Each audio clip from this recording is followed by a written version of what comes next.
Hi அனைவருக்கும் அமியோகத்தின் மகிழ்ச்சியான வணக்கம். இன்றைக்கி நம்ம பார்க்க போகிறது போஸ்ட் இன்ஜுரி ஸ்டிஃப்னஸ்.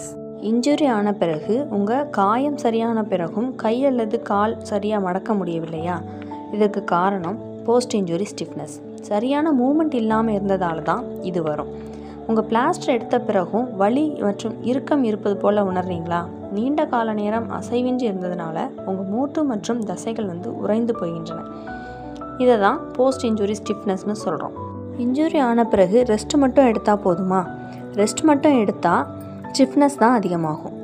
ஸோ நம்ம ஒரு நல்ல கைடன்ஸில் exercise, stretching, normal manual therapy இதெல்லாமே செஞ்சால் தான் நம்ம மூவ்மெண்ட் நார்மல் ஆகும். உங்கள் ஸ்டிஃப்னஸை குறைச்சி முற்றிலும் குணமாக சரியான எக்ஸசைஸ், தொடர்ச்சியான ஃபிசிக்கல் தெரப்பி மூலம் உங்களோட joint mobilisation, stretching exercise, strengthening, safe and scientific therapy பெற இன்றைய அணுகுங்கள் அமியோகம். உங்கள் ரெக்கவரியை நாங்கள் வழி நடத்துகிறோம். என்றும் இணைந்திருங்கள் அமியோகம். நன்றி, வணக்கம்.